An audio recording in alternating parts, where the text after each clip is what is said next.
আসসালামু আলাইকুম। তো এখন আজকে আমরা দেখব যে একটি ডিসি ভোল্ট মিটার কীভাবে ব্যাটারির সাথে কানেক্ট করা হয়। তো এই ভোল্ট মিটার কেন কানেক্ট করেন? ভোল্ট মিটার কানেক্ট করার উদ্দেশ্য হলো যে আপনার যে ব্যাটারিটা আছে সেইটা 12 ভোল্ট হোক, 24 ভোল্ট হোক, 6 ভোল্ট হোক, অথবা 3.7 ভোল্ট হোক, অথবা 60 ভোল্টের হোক, যেটাই হোক না কেন, আপনি যদি এটা কানেক্ট করেন তাহলে আপনার যে সুবিধাটা হবে, যদি ফুল চার্জ হয় তাহলে আপনি বুঝতে পারবেন যে এখন আপনার যে ভোল্টেজটা দেখে যে এখন ফুল চার্জ, এবং চার্জ কমে গেলে আপনি বুঝতে পারবেন যে হ্যাঁ এখন চার্জ দিব। কারণ না হলে আমরা অনেক সময় দেখা গেছে চার্জ দিয়ে রাখি ঘন্টার পর ঘন্টা, কিন্তু চার্জ কিন্তু ফুল আছে, তারপরে কিন্তু আমরা দিয়ে রাখি। যদিও এখন প্রায় ডিভাইসে আমাদের ফুল কাট করা আছে, যেটা অটো কাট, যে চার্জ হয়ে গেলে নিজে নিজে বন্ধ হয়ে যাবে। কিন্তু তারপরও আপনারা মিটার কিন্তু অনেক দরকার।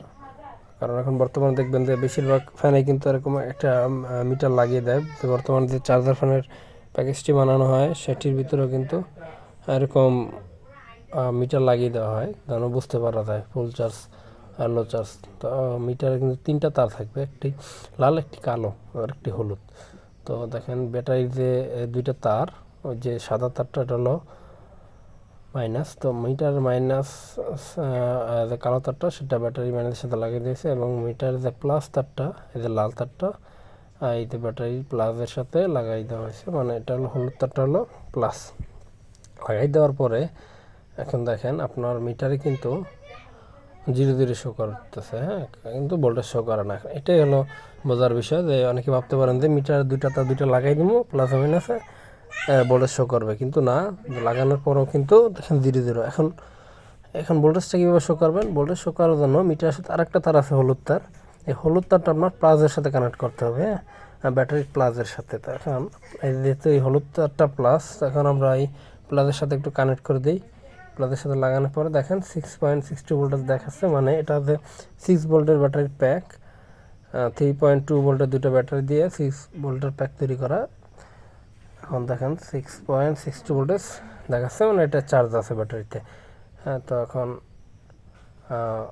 এভাবে আপনার ব্যাটারি কানেক্ট করে দেখতে পারবেন। তো আমি পরবর্তী ভিডিওতে একটি ফ্যানের সাথে মিটারটি সংযোগ করে পুরোপুরি একটি চার্জার ফ্যানের সাথে সংযোগ করে দেখাবো। তো আমি চাইছিলাম যে এই ভিডিওটা ফ্যানের সাথে কানেক্ট করে একবারে দেওয়ার জন্য, কিন্তু আমার কাজের চাপের কারণে এবং বিদ্যুতের সমস্যার কারণে আমি সেই কাজটা করতে পারি নাই। তো যাই হোক, পরবর্তী ভিডিওতে আমি এটা একটা ফ্যানের সাথে কানেক্ট করে দেব। কানেক্ট করে দিয়ে আমি দেখাবো কীভাবে একবারে ফ্যানের আপনারা বসিয়ে নেবেন। তো এটা হলো আপনাদের নির্ভর করে, আপনারা ফ্যান হোক, লাইট হোক, বা যে ডিভাইস এটা লাগাতে চান, আর আপনাদের মতো করে আপনারা বসিয়ে নেবেন।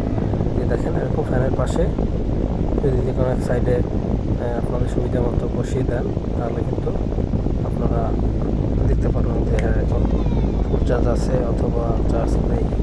হ্যাঁ, তো আশা করি ভিডিওটি বুঝতে পারছেন।